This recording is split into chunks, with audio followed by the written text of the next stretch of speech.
보라, 내가 너희를 보냄이 양을 이리 가운데 보냄과 같도다. 그러므로 너희는 뱀같이 지혜롭고 비둘기같이 순결하라. 사람들을 삼가라. 그들이 너희를 공회에 넘겨주겠고 그들의 회당에서 채찍질하리라. 또 너희가 나로 말미암아 총독들과 임금들 앞에 끌려가리니 이는 그들과 이방인들에게 증거가 되게 하려 하심이라. 너희를 넘겨줄 때에 어떻게 또는 무엇을 말할까 염려하지 말라. 그때에 너희에게 할 말을 주시리니 말하는 이는 너희가 아니라 너희 속에서 말씀하시는 이 곧 너희 아버지의 성령이시니라. 장차 형제가 형제를 아버지가 자식을 죽는 데에 내주며 자식들이 부모를 대적하여 죽게 하리라. 또 너희가 내 이름으로 말미암아 모든 사람에게 미움을 받을 것이나 끝까지 견디는 자는 구원을 얻으리라. 이 동네에서 너희를 박해하거든 저 동네로 피하라.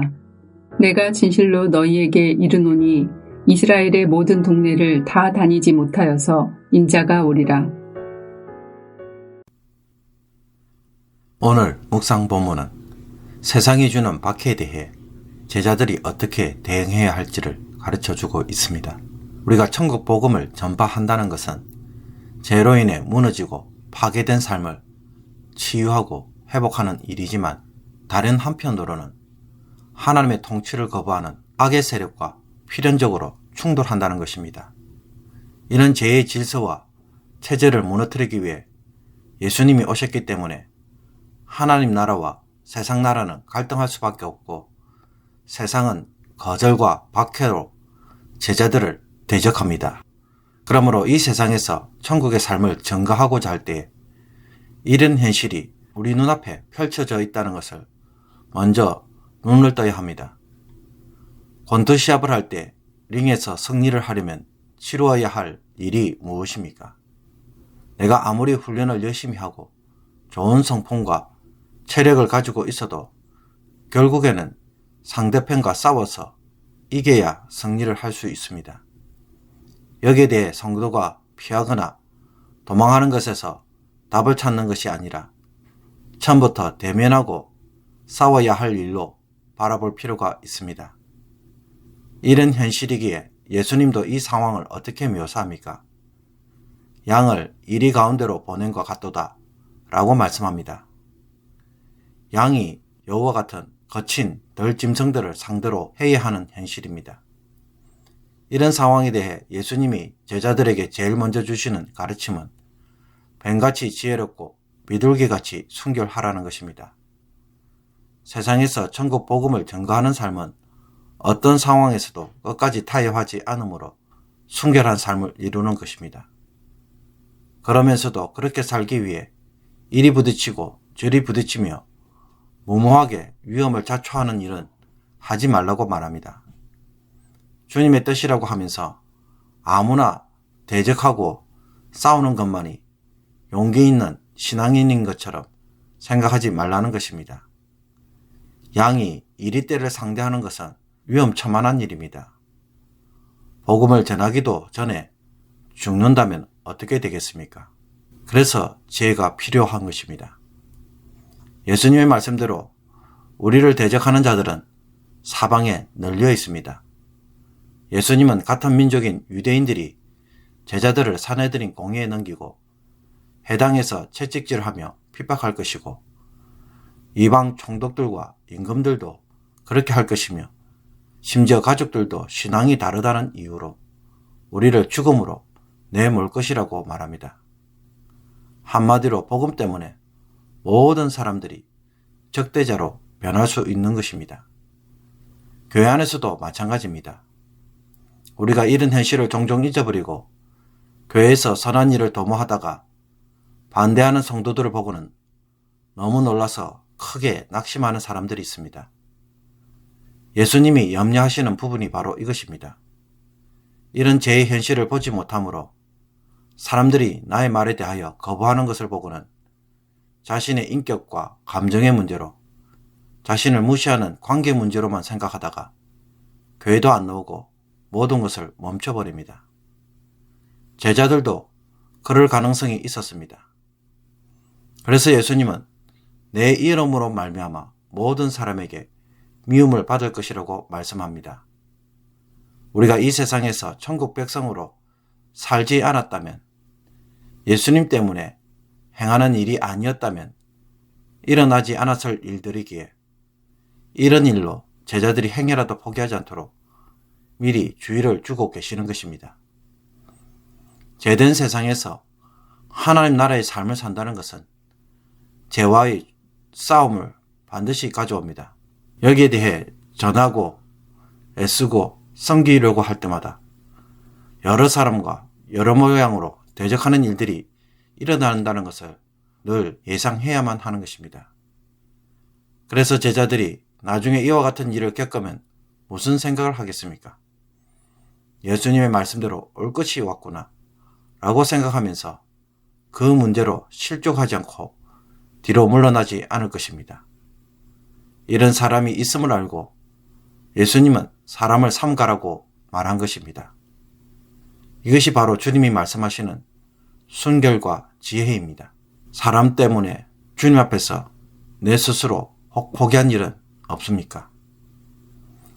세상을 이리로 간주하시고 우리를 양으로 간주하시는 주님의 말씀은 우리가 얼마나 연약한 자들인지 이미 알고 계심을 보여줍니다. 그러나 그럼에도 불구하고 예수님은 이런 상황에 대해 어떻게 우리를 인도하십니까? 이런 일들이 일어나지 않도록 돕는 일을 하십니까? 아니면 미리 피할 수 있도록 해주십니까? 그것보다는 그런 상황을 어떻게 대면하고 지혜롭게 극복할 것인지에 대해 깊은 관심을 가지고 그렇게 할 수 있도록 돕겠다고 말씀하고 계십니다. 제자들이 천국 복음으로 인해 고난과 핍박을 받을 때 어떻게 무엇을 말할지 염려하지 말라고 하시면서 그때마다 할 말을 주시겠다고 예수님은 약속합니다. 하나님 아버지의 성령을 보내주셔서 그런 상황을 어떻게 대처해야 할지 지혜를 주시겠다는 것입니다. 위기 상황에 대해 내버려 두시는 것이 아니라 자신의 양들이 그 상황을 감당할 수 있도록 목자로서 책임을 지실 것을 확실하게 보여주십니다. 그러므로 이런 상황을 만날 때마다 나 혼자 이 모든 사태를 책임져야 한다는 생각에 빠져서 우리가 괴로워한다면 어떻게 되겠습니까? 주님이 도리어 황당해 하실 것입니다. 자기 착각에 빠져서 필요 이상의 고민과 괴로움에 빠지는 것은 주님이 목자 되심을 부정하는 결과를 가져옵니다. 또 성령께서 주시는 지혜도 듣지 못하는 결과를 가져옵니다. 위기 상황을 만날 때 예수님은 제자들에게 할 말을 주신다고 하면서 말하는 일은 우리가 아닌 성령님이시라고 말합니다. 어떤 말일까요? 현실적으로 따진다면 실제로 말하는 일은 나 자신이며 내가 무엇을 말해야 할지 내가 생각해야만 말할 수 있습니다. 그런데도 말하는 이가 성령님이라고 말씀하시는 것은 무슨 뜻입니까?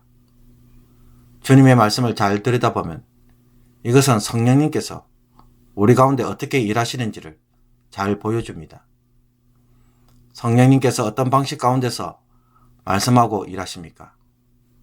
바로 나의 생각과 판단 속에서 개입하여 주셔서 알게 하시고 깨닫게 하시는 일로 인도하시는 것을 보여줍니다. 겉으로 보면 누가 봐도 내 생각, 내 판단이지만 그러나 권원을 보면 누가 행하는 일입니까? 그것은 성령이 주시는 생각이고 판단입니다. 우리가 처음 예수님을 믿을 때를 생각해 보십시오. 당시에는 예수님을 믿는 것이 전적인 내 판단과 행동처럼 보입니다. 그러나 곰곰이 되돌아보면 그때 하나님이 나를 이끄시지 않았다면 그렇게 쉽게 믿을 수 있었을까요? 하나님의 개입이 아니면 내가 믿겠다고 감히 결단할 수 있었을까요? 내가 스스로 믿어지게 할 수 있나요? 이 모든 일의 이면에는 성령 하나님의 인도하심이 있었기에 가능한 일입니다. 그러므로 성령님께서 우리 가운데서 어떻게 일하시는지를 잘 알아야 합니다. 그것을 잘 배울 수 있는 방법이 있다면 여러분 그것은 무엇이라고 생각하십니까? 매일 말씀 묵상입니다. 말씀 묵상을 통해 우리는 성령의 음성을 들을 수 있고 하나님과 교제하며 하나라도 순종하는 복된 길로 나아갈 수가 있습니다. 성경 본문 가운데는 여러 구절들이 있고 여러 교훈들이 있습니다. 오늘 본문 해설만 들어도 벌써 두세 개의 교훈들이 등장합니다. 이 교훈 가운데 어떤 것이 내 삶을 건드립니까? 나에게만 유독 이 교훈이 마음에 와닿는 것은 무슨 이유입니까? 성령의 인도는 여기서부터 시작합니다. 그리고 그 교훈을 따라 어떻게 살아야 할지 마음에 품을 때 성령님께서 이 일을 얼마나 기뻐하시는지 모릅니다. 말씀을 따라 살려는 성도만큼 하나님을 기쁘시게 하는 것이 있을까요? 그러므로 이 말씀을 어떻게 순종해야 할지 성령의 인도를 구하며 깨닫게 된다면 그것은 누구의 음성이라고 생각하십니까? 이 음성을 듣는 일에 얼마나 민감하고 잘 듣고 계십니까? 이 말씀을 통해 너의 삶에 이런 행동의 변화가 있었으면 좋겠다는 성령의 음성을 듣는 것, 이것이 말씀 묵상의 이유입니다. 살아계신 하나님과 교제하기를 원한다면 우리는 성령의 이 음성을 듣고 대화할 수 있어야 할 것입니다. 1915년에 필리핀에서 선교사로 사역하면서 교회와 신학교를 세우고 세계 문명 태치 선교회를 설립하여 그 어떤 정치적 지위가 없음에도 불구하고 제2차 세계대전 이후 미국의 외교 정책에 적잖은 영향을 끼쳤으며 미국 우표에도 등재된 유일한 선교사가 있습니다. 프랭크 루박이라는 선교사입니다. 그가 이런 삶을 살 수 있었던 것은 항상 성령의 인도하심을 구했기 때문이었습니다. 그런데 그도 45세가 될 때까지는 신앙생활에 만족을 느끼지 못하고 고민을 했었습니다. 하나님께서 정말 우리의 모든 삶에 함께 하실까? 순간순간 하나님의 임재 가운데 사는 것이 가능할까? 숨쉬고 생각하고 밥 먹고 일하고 쉬고 운동하고 집에 돌아오는 자동차 안에서 하나님과 함께 할 수 있을까? 잠들 때 그분의 품 안에서 잠들고 다시 그분의 임재 안에서 깰 수 있을까? 이렇게 갈등하다가 1930년에 남은 인생을 이 질문의 답을 찾는 실험으로 삼으리라고 결심하고 한 가지 실험을 합니다. 매분마다 하나님을 바라보고 인도해 주시기를 기다리는 것입니다. 아침에 잠에서 깨어나는 순간 내면의 소리에 의식적으로 귀를 기울이는 것부터 시작했습니다. 끊임없이 하나님께 질문하고 발걸음을 움직였습니다. 아버지, 뭐라고요? 제가 말하기를 원하세요? 제가 지금 이 일을 하기를 원하세요? 하나님, 지금 뭘 바라시죠? 그런 일기를 쓰면서 매일 얼마나 하나님을 경험하고 사는지 기록했습니다.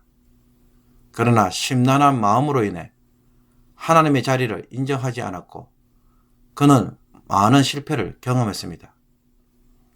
그는 처음에는 30분에 한 번씩 하나님을 바라보게 되었다고 말합니다. 그러다가 나중에는 1분에 한 번씩 하나님을 마음에 떠올리는 데 성공했고 그 간격이 점점 줄어들었습니다. 6개월이 지났을 때에 그는 그토록 알고 싶어 했던 주님과 동행하는 삶에 눈이 열렸다고 말합니다. 사랑하는 성도 여러분, 다윗처럼 하루 종일 주의 말씀을 읊조리며 묵상하다가 여러분도 어느 순간 내 삶에 들어오셔서 나도 모르게 하나님과 대화하며 성령의 인도를 받는 삶이 무엇인지 눈이 열리는 일이 일어나기를 간절히 축복합니다. 어디를 가든 무엇을 하든 성령께서 말씀하시고 인도하시는 것을 경험하므로 어떤 상황에서도 이제는 두려워하지 않고 세상에 담대한 성도가 되기를 축복합니다. 기도드리겠습니다. 하나님 아버지, 하나님의 뜻을 대적하는 세상에 천국 백성으로 살며 복음을 전하는 일이 고난을 가져오는 일이라는 것을 두려워하지 않게 하여 주옵소서. 제가 통치하는 세상을 보면서 애통해하고 죄와 사탄의 통치가 무너지도록 하나님의 아버지의 마음으로 기도하며 고난을 기꺼이 감내하는 성도들이 되게 하여 주옵소서.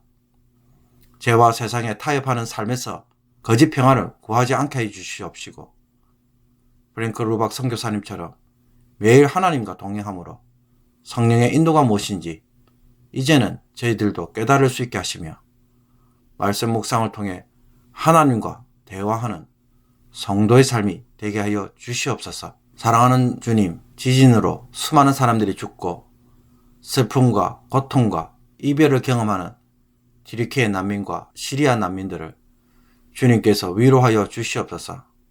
이 일에 전 세계 그리스도인들이 사랑으로 그들을 섬기게 하여 주옵소서. 죄로 인해 탄식하는 이 세상을 바라보면서 오늘도 주님의 나라가 속히 임하기를 간구하며 천국 복음을 전파하는 데 힘쓰는 모든 성도들이 되게 하여 주옵소서. 예수 그리스도의 이름으로 기도하옵나이다. 아멘.